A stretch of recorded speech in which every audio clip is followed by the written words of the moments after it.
Okay everybody, so as you can see on your screen here, I've got a chicken. What I'm going to show you how to do is break this down, spatchcock it as they call this.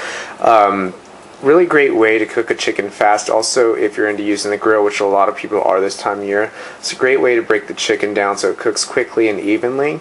You're going to want to start rinsing your bird, cleaning that guy out, making sure you get all those goodies out of the cavity. Alright, once you have it all cleaned out, you're going to set it up on a board just like you see here. You've got a wet rag, you've got a sheet pan, you've got a plastic cutting board. Each of these serves a different function. The plastic cutting board, of course, is going to help antibacterial. It's not going to get absorbed into a wood board. The sheet pan is going to catch any of those juices that come off the chicken while you're trying to cut it. And then that wet rag that's underneath it is going to secure that in place so it doesn't move around on the counter while you're trying to break this bird down. So what you're going to start out with is a pair of kitchen shears. Always recommend the pull-apart shears. They're a lot easier to get clean. There are poultry shears on the market that generally will have a bit of a curve to them. You don't really need them. These work just fine. Okay, so you're going to go ahead and just kind of start cutting down this backbone. Just like that. Okay. Now you're going to move on to the other side.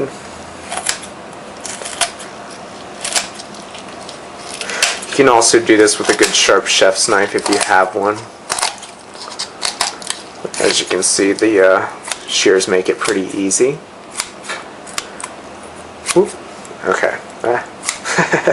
Okay, so once you get that backbone, I'm just going to throw this over. I've got a pot going with all that other good stuff that was inside the chicken. I'm going to add this to it, make a little bit of a stock. Okay, so once you get that backbone removed, go ahead and set your shears to the side. You can see what you're left with here. It's the bird split open. You're going to switch over to a boning knife at this point.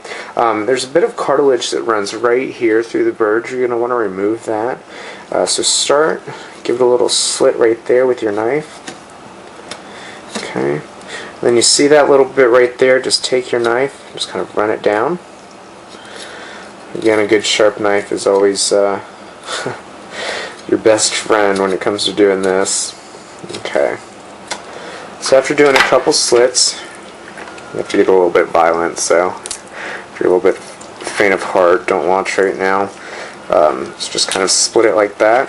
You can see what happened is this is released now, so you can just take this, sort of running your fingers along the side, and just kind of rip that out. Set that off to the side. So at this point this bird is spatchcocked. What I like to do is take it just a little bit further. I'm going to remove the rib cage from the bird now. Again, it's a matter of just sort of using your boning knife and just kind of running along those bones like that. This is a completely voluntary step, but you know, it just kind of seems like it helps the bird cook a little bit faster. Again, the more of these bones you remove aren't necessarily waste. I mean, you can use all this for stock. Okay.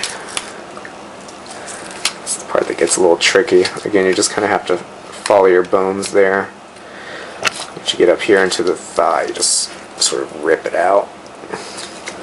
Actually, that's not the thigh, that's the wing.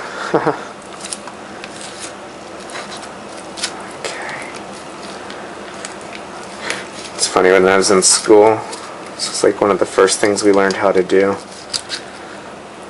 appear to be a little bit out of practice at the moment. Okay. I'm just going to sort of break that off. Again, I know it's kind of disgusting and gross, but it's what you gotta do. Okay, I'm adding that to the pot. I'm going to go over now here to the other side. Again, just sort of cutting those bones.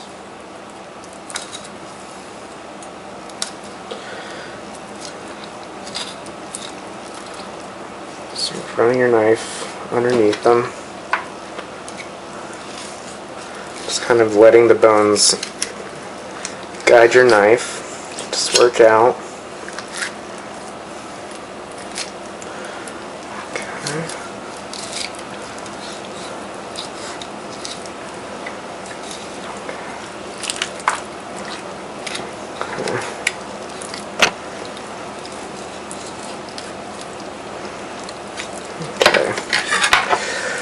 Now again, just sort of break that free there. Add that to your pot. Now you can see this is pretty well cleaned up.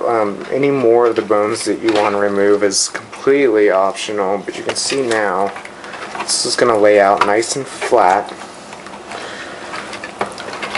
So if you wanted to grill this, it's going to cook real evenly. What I'm going to do is oven roast it.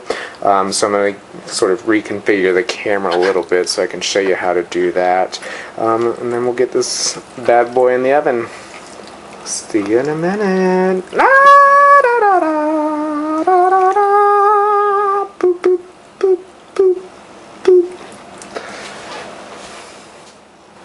Okay, so we're going to go ahead and season our bird now. As you can see in the bowl here, unsalted butter, minced garlic, black pepper, rosemary.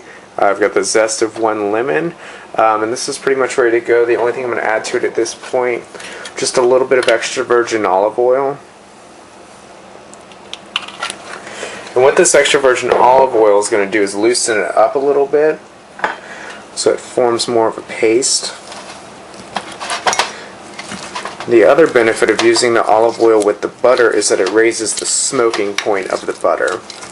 So now just using a vegetable masher to sort of mash all that together. Make sure it's really well blended.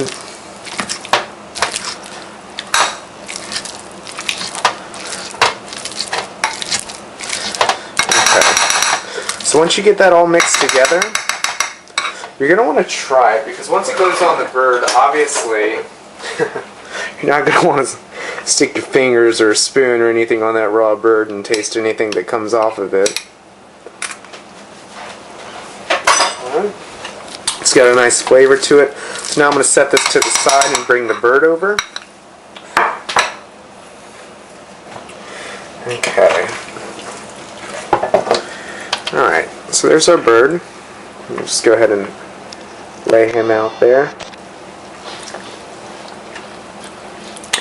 One thing you always want to make sure of when you're roasting a turkey, chicken, anything really, you want to make sure there's not a lot of excess moisture on the exterior of it. So go ahead and get a paper towel and really dry them pretty thoroughly.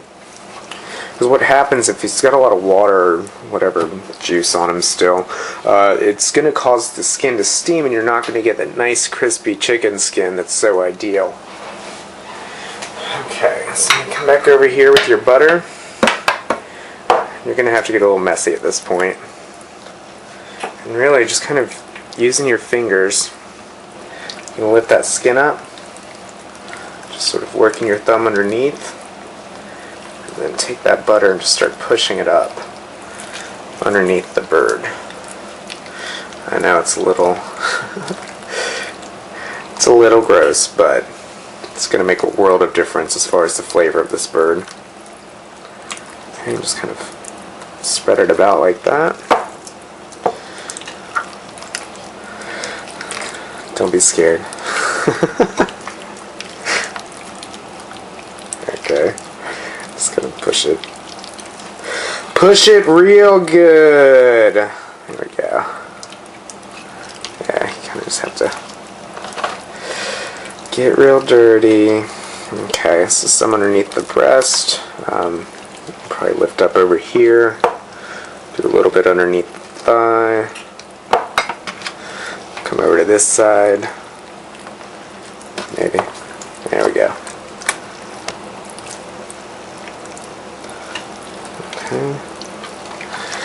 Okay. So now that you've got a little bit under the skin, just going to take anything you have left over, just sort of start spreading it on the outside. Just like that. Your bird's been through a lot. You need to give him a nice little massage before before he goes in that hot oven. Okay.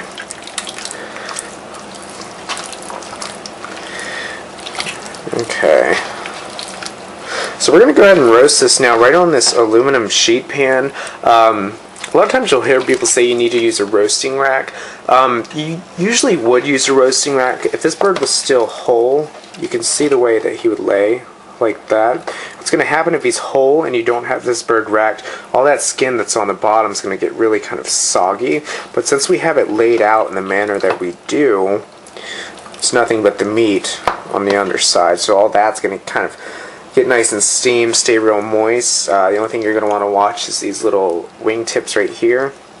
Just kind of want to tuck them in any way that you can, really. Whatever's more comfortable for you. Okay, just like that. Alright, now this guy's ready to go into the oven. We're going to start him out at 450 degrees for about 10 to 15 minutes and really get the outside nice and brown. As soon as it starts to get a little bit golden brown on the exterior, we're going to cut it down to 325 to 350 and finish roasting it. So I'm going to go ahead and throw this in the oven now, and I will check back with y'all probably in about 15 minutes.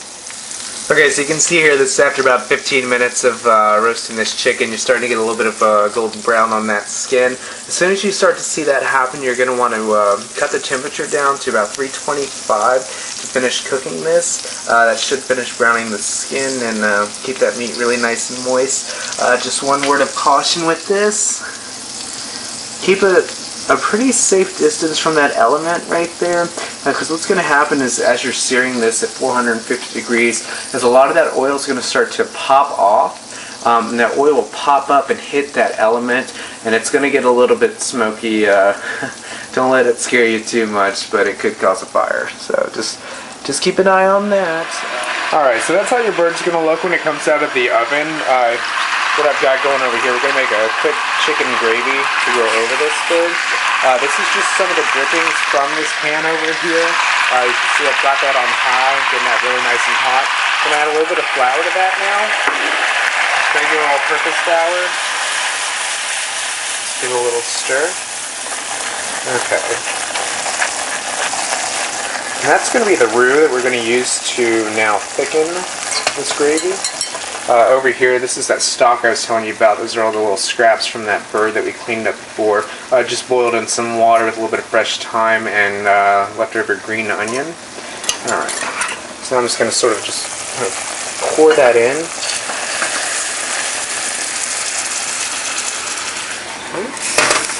That's going to bubble up. Just make sure you give that a really nice whisk.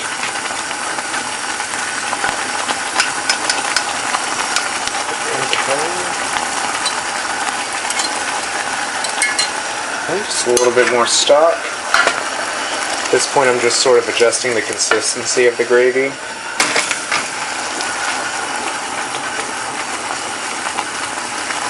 Okay, I'm going to cut the heat down on that. Just sort of let it simmer now.